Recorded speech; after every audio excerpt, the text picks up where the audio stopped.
पुरानी पेंशन बहाली एक ऐसा मुद्दा है दोस्तों जो सरकार के गले में अटक चुका है और सरकार भी कसमसा रही है। जी हाँ दोस्तों, आपको बता दें 8वां पे कमीशन में पुरानी पेंशन बहाली के लिए लगातार मांग किया जा रहा है। ओपीएस बहाल किया जाए, इस बार ही किया जाए। जी हाँ दोस्तों, कर्मचारी संगठन सरकार के ऊपर लगातार दबाव दे रहे हैं कि 8वां पे कमीशन में ही ओपीएस की बहाली किया जाए। जी हाँ दोस्तों, आपको पता होगा अंग्रेज़ों के ज़माने से ही ओपीएस दिया जा रहा है और अभी जब 2004 में अटल बिहारी वाजपेयी जी ने ओपीएस बंद करके एनपीएस लाए। जी हाँ दोस्तों, आपको पता होगा अटल बिहारी वाजपेयी खुद ओपीएस लेकर स्वर्गवास हो गए, लेकिन कर्मचारियों को एक बहुत बड़ा दंश देकर चले गए, एनपीएस लागू करके चले गए। अप्रैल 2025 में नरेंद्र मोदी जी ने फिर से यूपीएस लागू कर दिया, एक और बड़ा दंश दे दिया और अभी तक कर्मचारी संगठन आपको बता दें लगातार विरोध कर रहे हैं यूपीएस का भी और एनपीएस का भी।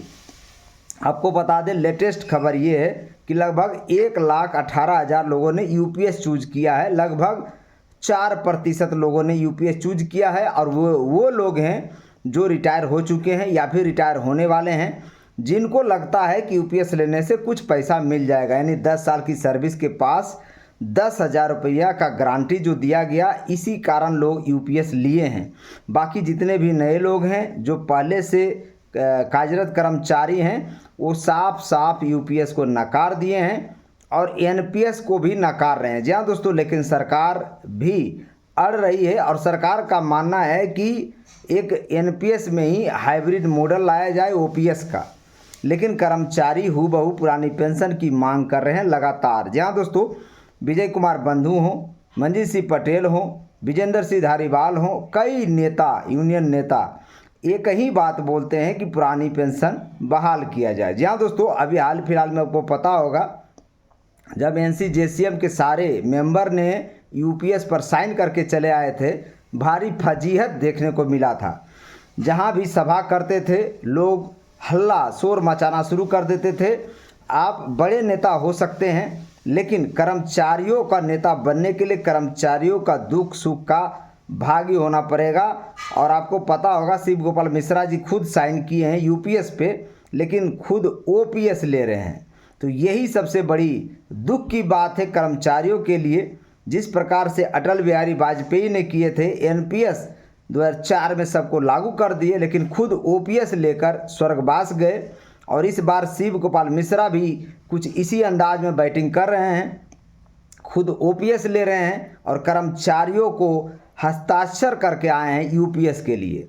और यही सबसे बड़ा नाराज़गी का वजह है कि आप सरकार के साथ हाथ मिला लेते हैं, लेकिन कर्मचारी ऐसा नहीं है। कर्मचारी तटस्थ है, वो अपने भविष्य की चिंता करता है, वर्तमान की चिंता करता है और इसीलिए ओपीएस की मांग करता है। अभी आप देखे होंगे कांग्रेस का जो अध्यक्ष है मल्लिका खड़ग अर्जुन जी ने भी पुरानी पेंशन बहाली की डिमांड कर दिए हैं।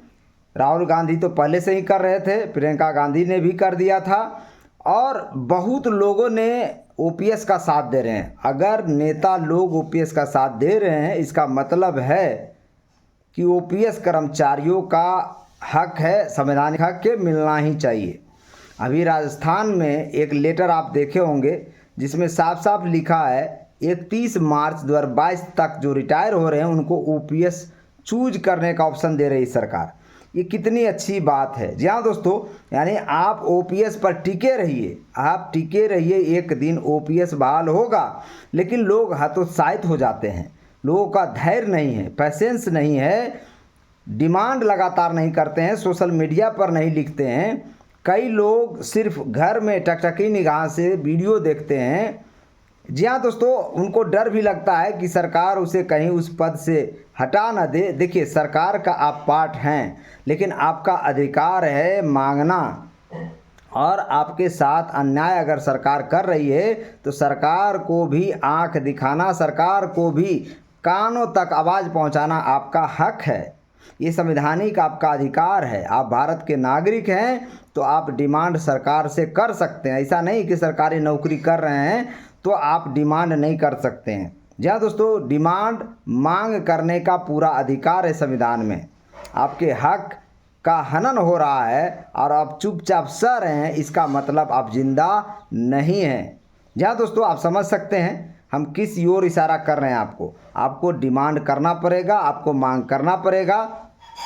अभी देखिए स्टूडेंट का प्रोटेस्ट चल रहा है पेपर लीक मामला में, आपको पता होगा हर एक जगह पर पेपर लीक हो रहा है।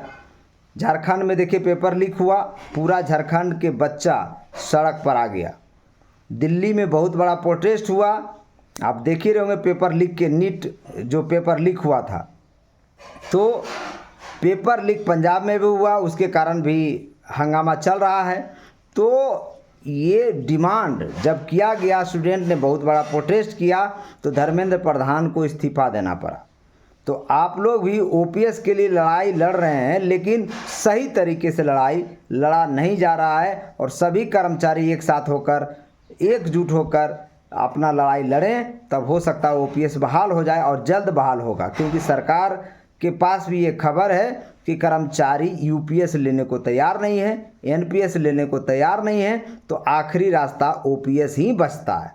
जहाँ दोस्तों यानी सरकार के ऊपर इतना प्रेशर बनाएं, यूनियन संगठन के ऊपर इतना प्रेशर बनाएं कि सरकार को ओपीएस ही देना पड़े। जहाँ दोस्तों देश में पैसों की कमी नहीं है। अभी आप देख रहे होंगे यूपीआई पर भी इनकम टैक्स लेने की बात हो रही है, टैक्स लेने की बात हो रही है यूपीआई पर, जो ट्रांसफ़र हम लोग करते हैं। कारण है अमेरिका का दबाव। जहाँ दोस्तों मोदी जी के ऊपर अमेरिका का दबाव है कि आप यूपीआई पर भी ट्रांजैक्शन पर पैसा लें। और निर्मला सीतारमण जी साफ बोले हैं कि हम जो पैसा लेंगे वो मर्चेंट से लेंगे। तो यहाँ का जनता मूर्ख नहीं है, मर्चेंट कहाँ से पैसा लेगा? मर्चेंट भी इनडायरेक्टली पब्लिक से ही पैसा लेगा, जनता से ही पैसा लेगा। तो ये भी समझने की ज़रूरत है। हमारे देश की स्थिति धीरे धीरे डगमगा रही है। अभी सभी जगह पर एक्सप्रेसवे में भी गड्ढा मिल रहा है। आप देख रहे होंगे, लखनऊ कानपुर का न्यूज़ देख लीजिए, अभी नया एक्सप्रेसवे बना था, उसमें भी गड्ढा मिला। बहुत जगह पर ये मिल रहा है। नितिन गडकरी जी ने साफ बोले थे कि हमारे देश का रोड अमेरिका जैसा बना देंगे। अमेरिका जैसा बनाने में आपको सदियों लग जाएंगे। आपके जैसे जैसे गडकरी 100 गडकरी पैदा लेंगे, तब जाके अमेरिका जैसा रोड बनेगा। कहने से नहीं होता, करने से होता। करके दिखाइए, बिल पावर दिखाइए। अभी एथेनॉल का फजीहत आपने झेल लिया, E20 E100 पर हम साइन करके चले, ये आप ही का कथन है। और आप अभी बोल रहे हैं कि मेरा विभाग, मेरा मंत्रालय सड़क परिवहन है, मेरा पेट्रोलियम मंत्री नहीं है। पेट्रोलियम मंत्री तो हरदीप सिंह पुरी हैं। जब इतना हंगामा हुआ, इस्तीफा लिया जाने लगा, तब आप बैकफुट पर आए हैं। तो आप सही काम करें, अपने बिल पावर दिखाएं और अमेरिका जैसा रोड बना के दिखाएं। जहाँ दोस्तों कहने की ज़रूरत नहीं है, अमेरिका जैसा रोड बनाने की ज़रूरत है, नीतीश कुमार बनने की ज़रूरत है। नीतीश कुमार ने काम करके दिखाया, बिहार को बहुत बदल के दिखाया।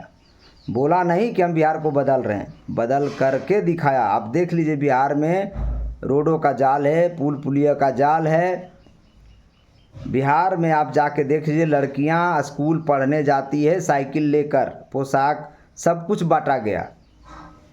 आप सोचिए, शिक्षा में सुधार किया गया। अब मोदी जी शिक्षा को ही गर्त में डाल रहे हैं। तो ये कहीं से उचित नहीं है। शिक्षा सबसे पहला हक है, किसी भी व्यक्ति को सबसे पहला हक शिक्षा पाने का है। आप उसे फ्री शिक्षा दें। अभी केरला में देखिए न्यूज़ मिला कि स्नातक तक शिक्षा फ्री कर दिया गया। क्या मोदी जी नहीं कर सकते? पूरे देश में स्नातक तक शिक्षा फ्री कर दें, चिकित्सा फ्री कर दें। फिर आप टैक्स तो इनडायरेक्ट ले ही रहे हैं, पेट्रोल पर भी आप टैक्स ले रहे हैं। मलेशिया में पेट्रोल 45 रुपये मिलता है और भारत में पेट्रोल 115 रुपये, वो भी मिलावट वाला। और प्योर पेट्रोल, शुद्ध पेट्रोल का दाम 167 रुपये लीटर हो चुका है। आप सोचिए कितना महंगाई बढ़ गया। और ये सच्चाई है, इसे आपको स्वीकार करना पड़ेगा। जो देश में चल रहा है उसको स्वीकार करना पड़ेगा। आप सच्चाई से मुंह मोड़ नहीं सकते। आप सोशल मीडिया इन्फ्लुएंसर रख के आप कितना भी कोशिश कर लें, लेकिन सच सामने आ ही जाती है।